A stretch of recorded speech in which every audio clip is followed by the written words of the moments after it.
SHO पहले SHO साहब बड़े उसमें अकड़ में थे, सरकार को दिखाना चाहते थे, समाज को दिखाना चाहते थे, मकसद सर्व समाज को दिखाना चाहते थे। मकसद क्या था दिखाने का? हमने सोशल मीडिया पे उसको हाई कितना बना दिया कि ऊर्जा मंत्री ने 2-2 बार आके माफ़ी मांगी है, खुले मन से। माफ़ी मांगी। तो आप जेल भिजवाने में एक्सपर्ट हैं और न्याय दिलाने में एक्सपर्ट हैं। पुलिस ने भी अच्छी कार्रवाई करी और उनका हाफ एनकाउंटर करा था, 72 घंटे में उनका हाफ एनकाउंटर कर दिया। तो पैसा हम देते हैं, सब कुछ हम करते हैं, चलाते हैं हमें, तो हमें टिकट क्यों नहीं भाई? हमारे सांसद विधायक क्यों नहीं? कभी आपको किसी ने धमकाने की कोशिश की कि आप ये सब कामों में, हमारे कामों में दखल ना दें? लगभग हमारे पास में 35,000 लोग जो है हमसे जुड़ चुके हैं जी, पूरे भारत से, पूरे पश्चिमी उत्तर प्रदेश से। तो क्या ये मान लिया जाए भविष्य में विनय अग्रवाल वैसे वर्ग का नेता भी हो सकते हैं? नमस्कार, पीएनआई टॉक में आपका स्वागत है और आज हमारे स्टूडियो में आए हैं खास शख्सियत विनय अग्रवाल जी, जो कि अंतर्राष्ट्रीय वैश्य संगठन के राष्ट्रीय अध्यक्ष हैं। आइए स्वागत करते हैं उनका हमारे स्टूडियो में। बहुत बहुत धन्यवाद। नमस्कार, हमारे स्टूडियो में आपका स्वागत है। हमारे दर्शकों की बड़ी जिज्ञासा आपके बारे में जानने की, तो हम आपकी पृष्ठभूमि के बारे में जानना चाहेंगे। सबसे पहले पृष्ठभूमि में यहाँ ग्रेटर नोएडा का रहने वाला हूँ। ग्रेटर नोएडा में कासना के पास में एक गांव है बिलासपुर जी, हम वहीं के रहने वाले हैं और लगभग हमारा वहाँ 150 साल पुराना इतिहास है जी। तो जानना चाहेंगे इतिहास। बिल्कुल। मेरे घर में अभी तक वहाँ 350 वोट हैं अभी भी जी, वैसे समाज में ही, मतलब मेरे ही परिवार की, मेरे खानदान की जी। और मेरे परबाबा वहाँ के जमींदार रहे हैं और जमींदारी में भी उन्होंने कभी लगान नहीं लिया और हमेशा गरीबों की मदद के लिए जी। वैसे ही हमारे पिताजी के नाना जी जो कासने के 31 गांव के प्रधान रहे हैं, माननीय घासीराम जी जी, तो हमारी पृष्ठभूमि ये नोएडा, ग्रेटर नोएडा, कासना, ये सब लोकल ही है हमारे लिए जी। तो हम यहाँ सर्व समाज की मदद करते आ रहे हैं शुरू से ही जी। तो ये ब्लड में है समाज सेवा जी, बिल्कुल। अंतर्राष्ट्रीय वैश्य संगठन की बात करें हम, तो इसकी स्थापना कब, क्यों, कैसे हुई, क्या उद्देश्य था? देखिए पवन जी, मैं कॉर्पोरेट वर्ल्ड से काम किया है मैंने उसमें जी। तो मैंने अक्सर वहाँ पे देखा कि वैश्य समाज के साथ में ना भेदभाव होता है जी। उसमें जब जॉब अगर पंजाबी है तो वो पंजाबी समाज के लोगों को जॉब दे रहा है जी, बिहारी है तो वो बिहार के समाज के लोगों को जॉब दे रहा है जी, पर वैश्य समाज को कोई पूछने वाला नहीं है आप कितने भी टैलेंटेड हैं जी। तो वो कहीं ना कहीं मैं शुरू से देखता आ रहा हूँ कि वैश्य समाज की कोई सुनने वाला नहीं है, कोई मदद करने वाला नहीं है जी। तो वो धीरे धीरे पॉइंट इकट्ठे होते चले गए। कैसे हमने काफ़ी सारे लड़ाई झगड़े भी देखे कि वैसे समाज की अगर कोई कहीं मार पिटाई हो जाए, कोई झगड़ा हो जाए जी, तो थाने में भी कोई सुनने वाला नहीं होता जी। तो 2021 में जो 20 का और 21 का कोरोना काल चल रहा था, तो उसमें भी मैंने काफ़ी चीज़ें देखी, फेस करी जी। तो मैं देख रहा था कि लोग परेशान हैं, एक दूसरे की मदद नहीं हो पा रही है उस लेवल पे, जबकि सरकार की तरफ से भी ये था कि भाई लोकल स्तर पे जो संगठन हैं तो वो आपस में मदद करें, युवा आगे आएँ जी। तो मुझे ऐसा लगा कि मुझे कुछ ऐसा करना चाहिए कि जो मैं अपने समाज के लिए कुछ कर सकूं। तो मैंने 2021 में इसकी स्थापना की जी, और ये सोच के ही किया था कि मैं मदद करूंगा। पहले मैं सोचता कि मैं नोएडा में ही काम करूंगा जी, पर हमारे काम ही से लोग इतने प्रभावित हो गए कि हम पूरे पश्चिमी उत्तर प्रदेश में फैले, पूरे उत्तर प्रदेश में हम फैल चुके हैं जी। हमने काफ़ी सारे लोगों की मदद करी है जी, अलग अलग विषयों पे हम मदद करते हैं। हम ये कहते हैं कि आपको जब भी आप पहले सांसद विधायक के पास जाइए, पुलिस के पास जाइए, अगर आपको कहीं कोई मदद नहीं मिले तो आप हमारे पास आइए। अच्छा, लोगों का मानना ये है कि अंतर्राष्ट्रीय वैश्य संगठन में एक प्रचार से किया जाता है कि आप आइए हमारे मेंबर बनिए, क्या ये सच है? हाँ आइए, हम तो प्रचार करते हैं कि भाई आइए हमारे मेंबर बनिए आप, हम पैसे नहीं लेते एक भी रुपया। मेंबरशिप जो है निःशुल्क है? निःशुल्क है। ठीक है, तो अभी तक अगर हम बात करें संगठन की संख्या बल की, तो कितने लोग आपके सदस्य बन चुके हैं? लगभग हमारे पास में 35,000 लोग जो है हमसे जुड़ चुके हैं जी, पूरे भारत से, पूरे पश्चिमी उत्तर प्रदेश से। अच्छा, अभी आपने एक 31 अगस्त 2025 में कार्यक्रम किया था अंतर्राष्ट्रीय वैश्य संगठन का, तो किस वजह से किया था, क्या था उस कार्यक्रम के माध्यम से, क्या संदेश देना चाह रहे थे आप? दरअसल हम ये दिखाना चाहते थे कि समाज एक है और एक मंच पे आ सकता है जी। जिस वक्त हमने काफ़ी सुना हुआ था कि भाई वैसे समाज के सम्मेलनों में लोग नहीं आते जी, आप 500 लोग इकट्ठा नहीं कर सकते, आप 100 लोग इकट्ठा नहीं कर सकते, या समाज एक नहीं है जी। तो हम समाज को एक करने के लिए और वैश्य समाज का बाहुबल दिखाने के लिए हमने ये सम्मेलन किया। किसको दिखाना चाहते थे हम बाहुबल, ये अपना? सरकार को दिखाना चाहते थे, समाज को दिखाना चाहते थे, मकसद? सर्व समाज को दिखाना चाहते थे। मकसद क्या था दिखाने का? वैश्य समाज एक है, वैश्य समाज दबने वाला समाज अब नहीं रहा है। आप पर तो इल्ज़ाम ये भी लगे शहर के अंदर कि आपके जो मुख्य अतिथि थे ओम बिरला जी या सुनीता दयाल जी, अतुल गर्ग जी और भी बहुत से गणमान्य व्यक्ति जो कि कार्यक्रम में नहीं उपस्थित हो सके, उसके पीछे क्या वजह रही, आप क्या कहना चाहेंगे? देखिए, ये सब चीज़ें पॉलिटिकल इशू हो सकता है, कोई किसी की लखनऊ में मीटिंग हो सकती है, कोई पर्सनल बीमार हो सकता है जी। अब ओम बिरला जी तो आए, मतलब वो नहीं आ पाए तो उन्होंने अपना एक वीडियो भेजा हमें रिकॉर्ड करके जी। तो ऐसा नहीं है, और भी हमारे काफ़ी सारे, नितिन अग्रवाल जी आए वहाँ पे, कैप्टन विकास गुप्ता जी, राष्ट्र प्रवक्ता जी, तो काफ़ी सारे लोग उपलब्ध रहे जी। तो हमने तो हमारा तो वैसे समाज के जितने भी सांसद विधायक हैं सभी को इनवाइट किया था। दूसरी एक चर्चा और रही थी कि आपका दावा था कि हम 10-15 हज़ार लोग एकत्रित कर पाएंगे वैसे वर्ग के, जबकि लोगों का अनुमान था कि 4-5 हज़ार लोग आ पाए। नहीं पवन जी, संख्या बल काफ़ी अच्छा रहा, 10,000 से ज़्यादा रहा। हमारे पास में 9,000 से ज़्यादा के लोगों की एंट्री है जिन्होंने अपना नाम, मोबाइल नंबर हमारा वहाँ नोट कराया जी।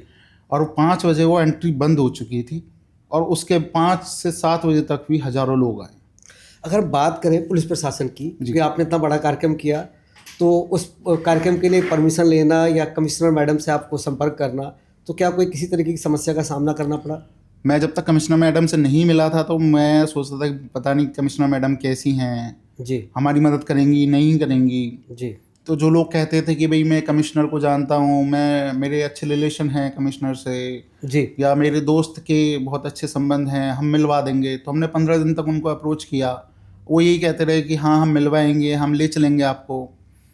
फिर हम खुद ही एक दिन पहुँच गए सुबह सुबह उनके ऑफिस, जो कमिश्नर ऑफिस है जी, और कमिश्नर मैडम इतने लाजवाब तरीके से हमसे मिली जी। हमने तो बस सिर्फ ज्ञापन ही दिया था कि हम यहाँ पे एक प्रोग्राम करना चाहते हैं जी 31 अगस्त को। उन्होंने बल्कि जो जो आपको मदद चाहिए आप मुझे बताइए। इसमें सुझाव भी रहे उनके कुछ? हाँ, उन्होंने सुझाव रहे कि भाई ठीक है, आपको कोई पुलिस में आपको कितनी फोर्स चाहिएगी, आपको मेडिकल कैंप क्या, फायर ब्रिगेड, ये सब चीज़ें हमने नहीं लिखी थी, उन्होंने खुद ही सुझाव कर दिए और उसको खुद ही वहाँ बुलवा भी दिया। तो कमिश्नर मैडम तो बहुत अच्छी हैं। बात करें हम यहाँ के विधायक और सांसद की जी, क्योंकि स्थानीय विधायक और सांसद यहाँ इसी शहर में रहते हैं जी, और उनकी नाराज़गी कहीं ना कहीं दिखती है, आप उनसे नाराज़ रहते हैं? नहीं, सांसद जी देखिए हमारे स्टार हैं जी, पश्चिमी उत्तर प्रदेश के ब्राह्मण समाज के सबसे बड़े चेहरा हैं जी, और अभी तक बीजेपी को यहाँ स्थापित करने में सबसे बड़ा हाथ सांसद जी का ही रहा है जी। सांसद जी से नाराज़ नहीं हो सकते। और विधायक जी से? विधायक जी का कई बार यहाँ वो मिलते ही नहीं है किसी से, किसी के पास नंबर ही नहीं है।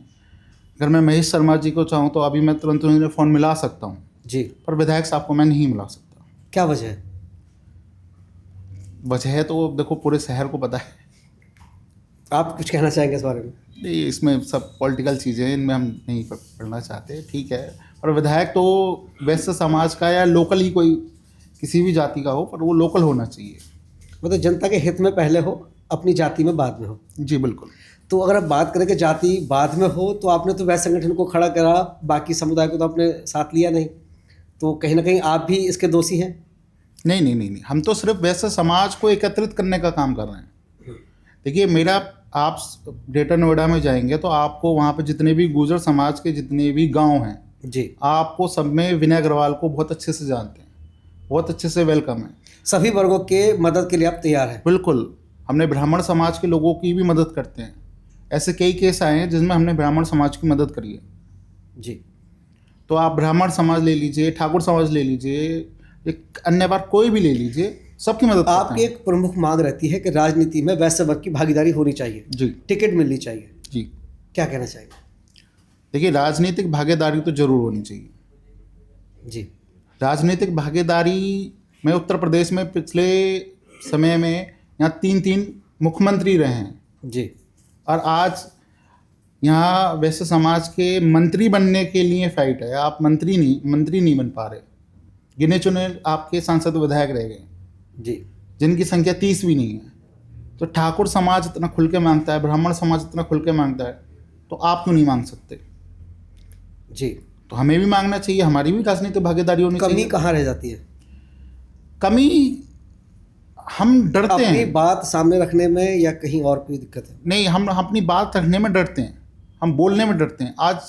आज पूरे उत्तर प्रदेश में वैश्य समाज का एक नेता नहीं है जिसको हम वैश्य समाज का एक नेता कह सके कि ये हमारे समाज का नेता है, ये हमारी बात सुनेगा। तो क्या ये मान लिया जाए भविष्य में विनय अग्रवाल वैश्य वर्ग का नेता भी हो सकते हैं? नहीं,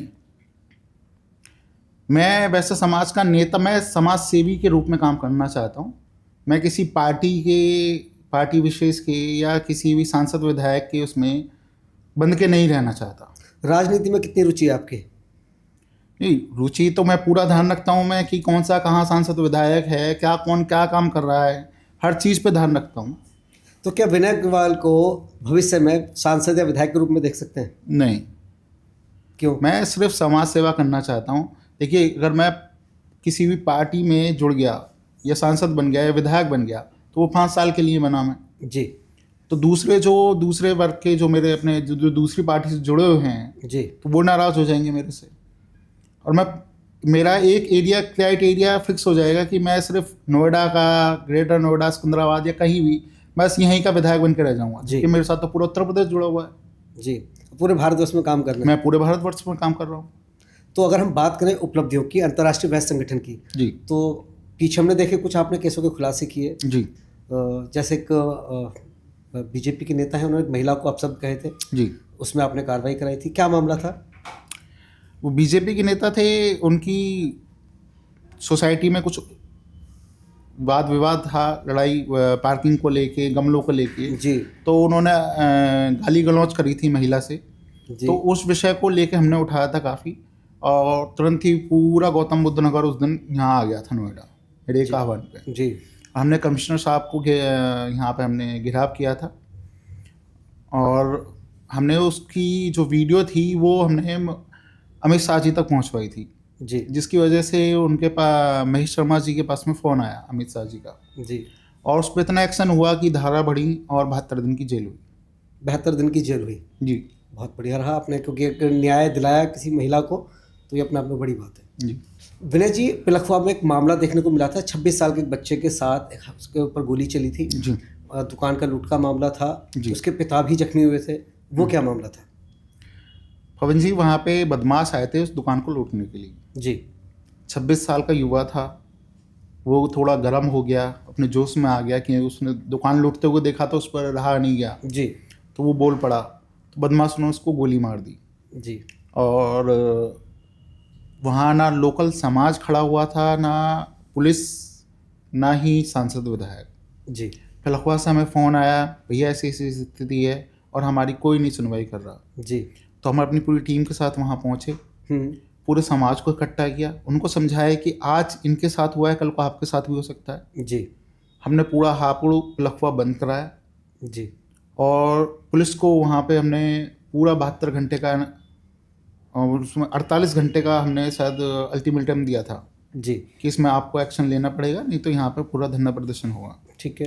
पुलिस ने भी अच्छी कार्रवाई करी और उनका हाफ एनकाउंटर करा था, 72 घंटे में उनका हाफ एनकाउंटर कर दिया था।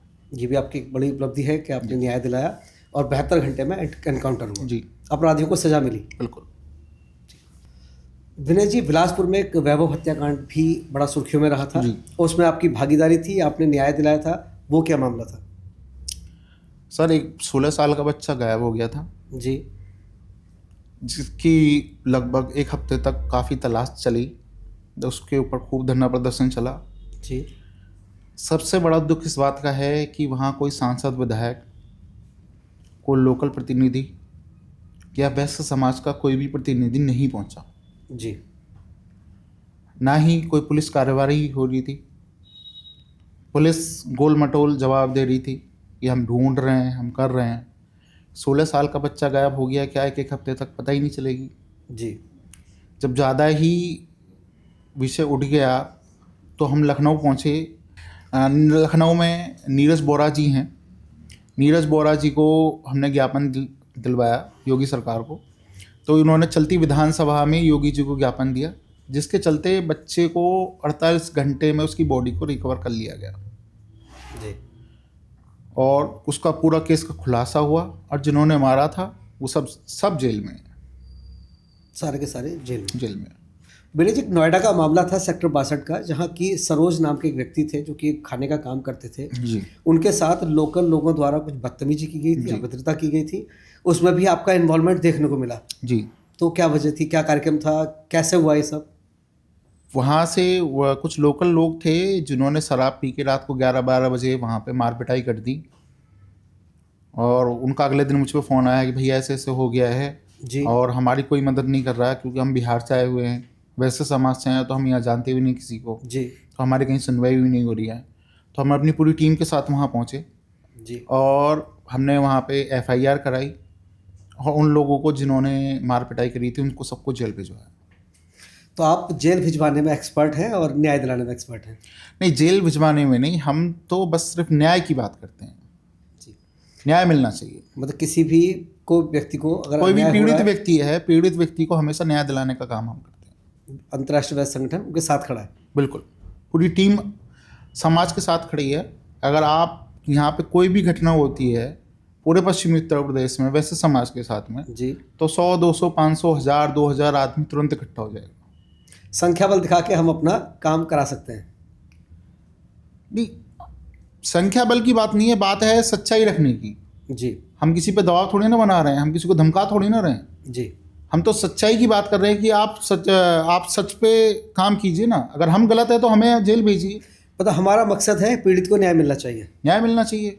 विनय जी, एक गांव है नोएडा में, चोटपुर कॉलोनी के नाम से जाना जाता है जी। वहाँ भी कुछ एक मामला हुआ था, वहाँ भी आपका दखल रहा और कुछ न्याय दिलवाया था, वो क्या मामला था?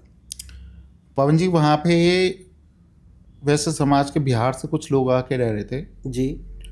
और वो अपना टैक्सी चला के अपना गुजारा करते हैं वो लोग सब, या इस तरीके से काम करते हैं वो लोग। जी। तो उन लोगों का कुछ लोकल लोगों के साथ में वाद विवाद हो गया किसी चीज़ को लेके। जी। तो वहाँ का पूरा लोकल गांव आ गया और उनको साथ में, महिलाओं के साथ में, बच्चों के साथ में, सबके साथ में बहुत मार पिटाई करी, खून निकाल दिए और कोई सुनने वाला नहीं था। जी। तो क्योंकि अब अंतर्राष्ट्रीय वैसे संगठन के नाम से हम सब जगह फेमस हैं, तो मेरे पास में सूचना आई। जी। तो हम रात को ही वहाँ पूरी टीम को लेके वहाँ पहुँचे और तुरंत हमने वहाँ पे थाने में घेराव किया। SHO, पहले SHO साहब बड़े उसमें अकड़ में थे, कह रहे उसको धमका रहे थे पीड़ित को। फिर हमने उनको समझाया कि इस तरीके से आप ना कीजिए। कहा भाई चोट लगी हुई है, सामने वालों को तो चोट नहीं है, इनके तो आप पूरे परिवार को चोट लगी है, अब ये देखिए, इस न्याय की बात कीजिए। तो उन्होंने फिर उस चीज़ को समझा और उसको एक्शन लिया गया, उस पर धारा भी बढ़ाई गई, FIR हुई और उन सबको जेल भेजा। विनय जी को पर्सनल सवाल पूछना चाहूँगा आपसे, क्या कभी आपको किसी ने धमकाने की कोशिश की कि आप ये सब कामों में, हमारे कामों में दखल ना दें, कि अपराधियों के पीछे लगे रहते हैं आप, या किसी एक वर्ग को अगर कोई किसी चीज़ को क्योंकि पीड़ित कर रहा है आप उनको सज़ा दिलवाते हैं, जेल भिजवाते हैं, तो क्या उनके परिवार वाले या ऐसा कुछ आपको तंग करते हो, परेशान करते हो कि आप गलत किया आपने हमारे साथ? नहीं, ऐसा कुछ नहीं है, आज तक हमें तो ऐसा कुछ मिला नहीं, कोई भी ऐसा ना कोई धमकाने। परिवार का कितना सपोर्ट रहता है आपको इन कामों में? नहीं, परिवार देखिए, हर कोई चाहता है कि भगत सिंह मेरे पड़ोसी के घर में हो, मेरे घर में ना हो। तो वही स्थिति मेरे घर की भी है। अच्छा। तो ऑफकोर्स बाबूजी हमें काफ़ी डांटते हैं कि भाई ये सब चीज़ें ना पढ़ा करो। उनका तो यही कहना रहता है कि भाई जब ज़रूरत पड़ेगी तो शायद आपके साथ कोई ना खड़ा हो, आप इस चीज़ को सोच के काम कीजिएगा। तो मैं भी उसी चीज़ पे काम करता हूँ। समाज को न्याय दिलाने के लिए आप सदैव खड़े रहते हैं? बिल्कुल। 24 घंटे सेवा में हाजिर हैं? बिल्कुल। अगर कोई पीड़ित है तो आप उसके साथ रहेंगे, दिखाई देते हैं? रात को 1-1 बजे भी मुझे कॉल आते हैं। तो क्या एक कांटों भरा ताज नहीं लगता? बिल्कुल कांटों भरा ताज है। तो कैसे अपने आप को मोटिवेट रखते हैं आप?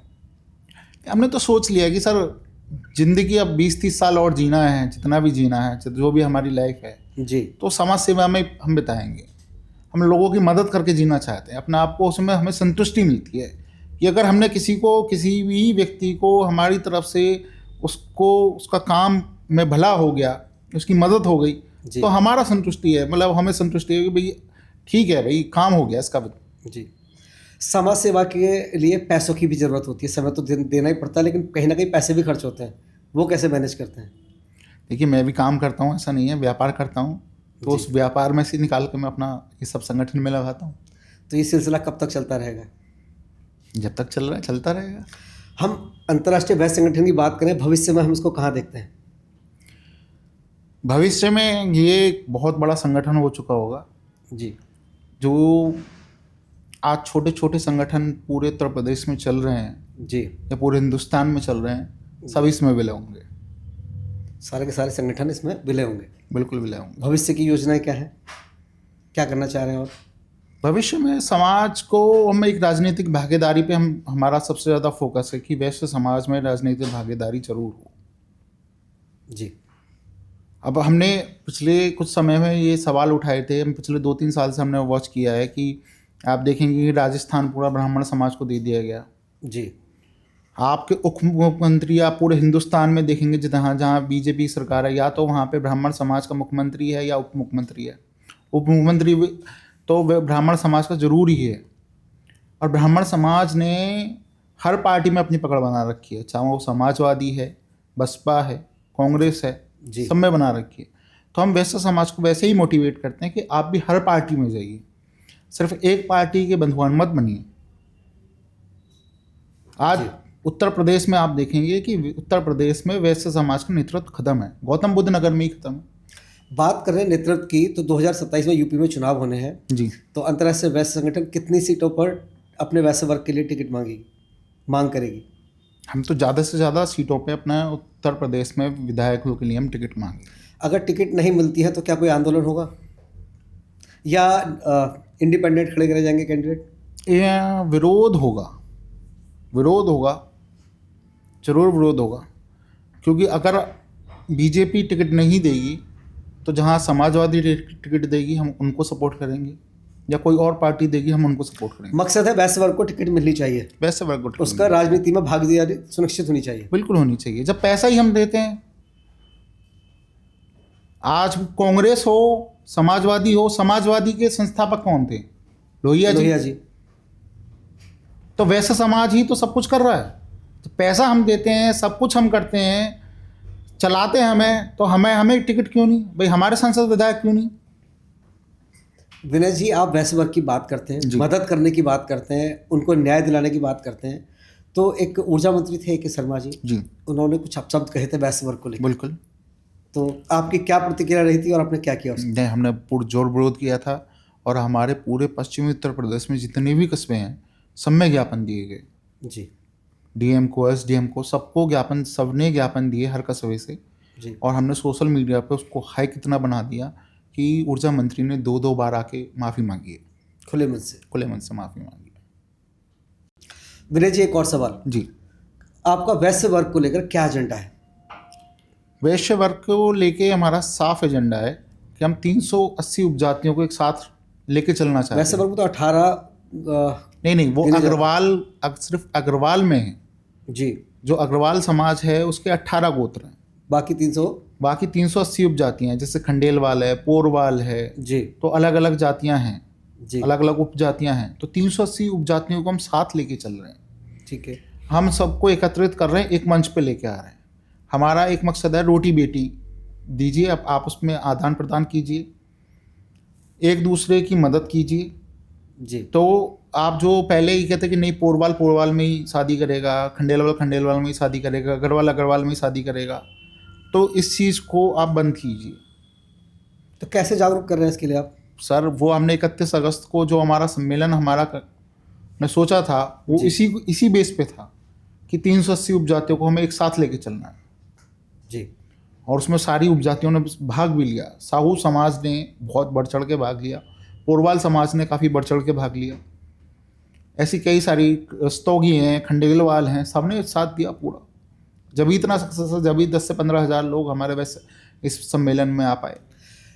कार्यक्रम में देखा गया था कि नोएडा से बाहर के लोग बहुत ज़्यादा थे कार्यक्रम में, शहर के लोग कम थे, वो क्या वजह रही? नहीं, शहर के भी बहुत सारे लोग थे। दिक्कत ये है कि हम गिने चुने 40-50 लोगों को जानते हैं, जो चेहरा हर जगह हर संस्था में दिखाई देता है जी। तो सिर्फ हम उन्हीं को जानते हैं बाकी जो सोसाइटियों में रह रहे हैं, सेक्टरों में रह रहे हैं, हम उनको नहीं जानते। मतलब बाहर के साथ साथ नोएडा के सभी लोग सम्मिलित थे। आप 40-50 लोग उसमें थे या नहीं थे ये नहीं कह सकते, पर बाकी उनको छोड़ के बाकी सब सम्मिलित थे। विनय जी, एक और सवाल आपसे पूछना चाहेंगे कि आप वैश्य वर्ग की बात करते हैं, तो वैश्य वर्ग के किन किन लोगों के लिए क्या क्या काम कर रहे हैं? देखिए, हम पहले तो रोजगार पे हमारा सबसे ज़्यादा फोकस है। जी, कैसे? हम वैश्य वर्ग को रोजगार में मदद करते हैं। उनको, जैसे बच्चे पढ़े लिखे हैं तो उनको जॉब दिलाने का काम करते हैं जी। तो हमारे ही जितने भी उद्योगपति हैं वो वैश्य समाज से ही हैं जी। तो हम उनसे निवेदन करते हैं, उनका बायोडाटा उनको, या किसी भी तरीके से उनको क्षेत्र में कहीं, अब हमने पूरा पश्चिमी उत्तर प्रदेश एक साथ जोड़ रखा है, लगभग हमारे 95 कस्बे एक साथ जुड़े हुए हैं। तो किसी को व्यापार करना है तो हम एक दूसरे को मिलवा देते हैं। जी। किसी को तलाक के केस में, जैसे आजकल ये बड़ा फैशन चल गया है कि 3 महीने में तलाक, 2 महीने में तलाक, 6 महीने में तलाक। जी। तो उस पर हम काफ़ी, अब क्या है कि हम उसको कोर्ट जाने से रोकते हैं। हमने कई केस ऐसे किए हैं कि हमने उनको कोर्ट ही नहीं जाने दिया। क्या फैसला कराया उसमें आपने? देखिए, हम उनको, दोनों परिवार को बैठाते हैं, कुछ पंच बैठाते हैं समाज के जी, और जो वो फैसला लेते हैं उसमें हम उस तरीके से दोनों की रजामंदी से। कितने घरों को बचाने में आप कामयाब रहे? काफ़ी सारे घरों को बसाने में हम कामयाब रहे। बहुत सारे लोगों की हमने शादियाँ कराई हैं। एक हमने शादी का ग्रुप चला रखा है, लगभग उसमें 450-500 शादियाँ अभी तक हो चुकी हैं। जी। और बहुत सारे तलाक के केस, लड़ाई झगड़े के केस हमने निपटाए हैं कि जो बिना किसी लड़ाई झगड़े के, बिना कोर्ट जाए, पहले तो वो बहुत ज़्यादा वो थे कि हम कोर्ट में ऐसे कर देंगे, हम तो वहाँ लड़ाई कर देंगे, हम मार पिटाई कर देंगे। जी। तो जब केस निपटा दिए गए हैं तो आज दोनों पार्टियों की तरफ से हमें धन्यवाद आते हैं कि आज आपने हमारी ज़िंदगी बचा दी। अपने किए गए कार्यों से आप कितना संतुष्ट हैं, और कोई ऐसा कार्य जो लगता है कि भाई ये मैं नहीं कर पाया तो इसका मुझे दुख है? नहीं, ऐसा कोई कार्य अभी तक आया नहीं है मेरे पास में कि जो मैंने कार्य ना किया हो। जी। क्योंकि हमने टीम ऐसी जोड़ रखी है कि कोई ना कोई निकल के आ ही जाता है उसकी मदद के लिए। जी। और ऐसे बहुत सारे केस हैं कि चाहे हमारे पास रात को 1 बजे कॉल आना कि मुझे बचा लो भैया, मुझे मार देंगे, तो उस केस में भी मदद करना। जी। चाहे हमें कहीं जाना पड़े, मतलब अगर मेरे पास में कोई भी ड्राइवर ना हो तो चाहे मुझे स्कूटी से जाना पड़े या कैसे भी जाना पड़े, पर मैं उसकी मदद करने के लिए वहाँ पहुँच जाता हूँ। आपने पूरा समर्पण किया हुआ है समाज के लिए। बिल्कुल। तो समाज के लिए क्या संदेश देना चाहेंगे आप? पवन जी, समाज के लिए यही संदेश है कि आप एक रहें। जब भी आपका पड़ोस में कोई झगड़ा होता है, दुकान पे कोई झगड़ा होता है, तो आप उससे बेशक जाके झगड़िए मत, पर उसके साथ जाके खड़े हो जाइए। तो उस दुकानदार का हौसला बुलंद होता है, थोड़ा सा उसका हौसला बढ़ जाता है। जी। तो आज उसके साथ लड़ाई हो रही है तो कल को आपके साथ भी लड़ाई हो सकती है। तो एक दूसरे का साथ देना सीखिए, ना कि उसकी टांग खिंचाई करने कि इसके साथ तो होना ही चाहिए। जी। जो शादियाँ आजकल, हम वैसे समाज में क्या है कि ज़्यादा ही पढ़ लिख गए हैं, तो 30 साल 35 साल में बच्चों की जाके शादियाँ हो रही हैं। आप ऐसा मत कीजिए, 20 से 25 साल में बच्चों की शादियाँ कीजिए, क्योंकि बहुत ज़्यादा लेट हो रहा है। अब 40-40 साल के, 35-35 साल के बच्चे हो रहे हैं, तो बहुत ज़रूरी है कि शादियाँ जल्दी की जाएं। जी। और बहुत सारे ऐसे विषय हैं कि समाज को एक मंच पे आना पड़ेगा, एक दूसरे के साथ आना पड़ेगा। जी। देखिए, मुसलमान में जो है बहुत सारी उसमें भी उपजातियाँ होती हैं, पर वो लिखते मुसलमान ही हैं। ठाकुरों में भी बहुत सारी उपजातियाँ होती हैं, पर वो लिखते ठाकुर ही हैं। ऐसी ब्राह्मणों में भी बहुत सारी उपजातियाँ होती हैं, पर वो लिखते ब्राह्मण ही हैं। ब्राह्मण ही पूछे तो ब्राह्मण ही बताते हैं। ब्राह्मण ही बताते हैं। पर वैश्य वर्ग में देखा जाए तो वैश्य वर्ग में क्या है, मैं अग्रवाल हूँ, मैं खंडेलवाल हूँ, मैं पोरवाल हूँ, मैं कंसल बंसल। हाँ, तो सब हम ये कह रहे कि आप, जो हमारी वर्ण व्यवस्था है, हमको सिर्फ 4 ही वर्ण व्यवस्थाओं में बांटा गया है। जी।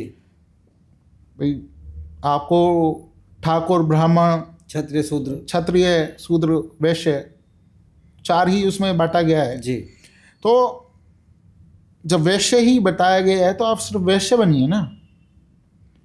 बनिया शब्द तो ये एक जाति सूचक शब्द है जो यूज़ किया जाता है, और ये बंद होना चाहिए। इसका विरोध करते हैं आप?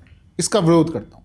शादियों में आजकल देखा जा रहा है कि फिजूल खर्चियाँ बहुत होने लगी हैं, बिल्कुल दिखावे की परंपरा शुरू हो चुकी है, तो इसको आप कैसे देखते हैं? मैं इसका पुरजोर विरोध करता हूँ। एक तो जो तेरहावनियाँ होती हैं जब कोई मर जाता है जी, तो शुरुआत से ही हमारे यहाँ क्या था कि खाना खिलाया जाता, नीचे बैठा के परोसा परंपरा तो यही थी। हाँ, परोसा ही। पर आज तो स्टैंडर्ड ये सब बन गए, जैसे किसी का बर्थडे बना रहे हैं, शादियाँ भी फेल हो गई हैं। बर्थडे बना रहे हैं किसी का, ऐसी शादियाँ लोग। अब क्या है कि जिन पे पैसा है वो 5 करोड़ 10 करोड़ शादियों में लगा रहे हैं जी।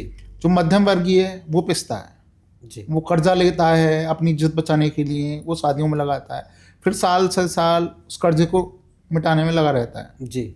ये सब चीज़ें रोकनी पड़ेंगी। हमारा सीधा सीधा संदेश है कि प्री वेडिंग शूट बंद हो। जी, प्री वेडिंग शूट हमारे कल्चर में नहीं आता। शादियां दिन में स्टार्ट हों, रात वाले सिस्टम रात का सिस्टम बंद हो जी, और ये दिखावा बंद हो। एक और चल रहा है लिव इन रिलेशनशिप, उसको कैसे देखते हैं आप? ये तो देखिए, मैं भाषा इसको यूज नहीं कर सकता, पर ये गलत है। जी, राजा महाराजा भी पहले रानियां रखते थे, ऐसी वो रखते थे कि भाई ठीक है रख लिया, उसको कुछ टाइम के लिए रख लिया, छोड़ दिया, तो वो प्रथा एक चली आ रही है। आप आजकल स्टैंडर्ड एक वो हो गया कि रिलेशनशिप में रह रहे हैं या हम ये कर रहे हैं, तो गंदगी फैला रहे हैं। मैं समाज तो इसका भी आप विरोध करते हैं? मैं तो उसको खुल के विरोध करता हूँ, मतलब मैं इसके तो बिल्कुल भी पक्ष में नहीं। बात करें वृद्धाश्रम की, आज वो भी बढ़ते जा रहे हैं, जबकि लोग पढ़ लिख के इतना सभ्य हो गए हैं, अच्छी पोजीशंस पे हैं, उसके बाद भी वृद्धाश्रम की संख्या बढ़ रही है। कहाँ कमी मान रहे हैं आप? दिक्कत ये है कि हमने पढ़ा लिखा के बच्चों को बाहर भेज दिया। जी, एक तो हम बच्चा ये कर रहे हैं जी, और उसको भी हमने अमेरिका भेज दिया पढ़ने, वो वहीं सेटल हो गया, उसने वहीं शादी कर ली, तो वो क्यों आएगा आपको देखने के लिए? लेकिन देखने को तो यही मिलता है, एक ही शहर में माँ बाप भी रहते हैं और बहू बेटे भी एक ही शहर में रहते हैं, नहीं मिलते। उसको भी हम सुधार कर रहे हैं, उस पर भी हम लगातार काम कर रहे हैं। जी, अब सामाजिक मंच पे खुल के विरोध होगा जो इस तरीके के केस मिलेंगे। जी, अगर शहर में ही बच्चे हैं और अपने माँ बाप को निकाल रहे हैं या किसी भी रूप में वो अपने माँ बाप का विरोध कर रहे हैं, उनको घर से वृद्धाश्रम भेज रहे हैं, जी, तो वैसे समाज में तो इसका खुल के विरोध होगा। इसके लिए भी आप काम करेंगे? इसके लिए भी हम काम कर रहे हैं और भी करेंगे और जोर शोरों से काम करेंगे। क्या हम इसमें बिल्कुल भी एक्सेप्टेबल नहीं है, जिसने हमें पाला पोसा बड़ा किया आज हम उसी को निकाल दें, ये बर्दाश्त नहीं किया जाएगा। ये बिल्कुल बर्दाश्त नहीं किया जाएगा। फिर सामाजिक रूप में आपका पूरा खुले मन से विरोध किया जाएगा। बहिष्कार करेंगे आप? बहिष्कार, हम बिल्कुल बहिष्कार करेंगे। चलिए, खैर विनय जी, आपने हमें बहुत कीमती समय दिया अपना, बहुत और अपने जीवन के अनुभव साझा किए और बहुत से लोगों को न्याय दिलाया। उनके आशीर्वाद भी आपके साथ हैं और हमारी शुभकामनाएं आपके साथ हैं। आपका बहुत बहुत धन्यवाद। बहुत बहुत धन्यवाद। और मैं दर्शकों से कहना चाहूँगा, देखते रहिए PNI टॉक।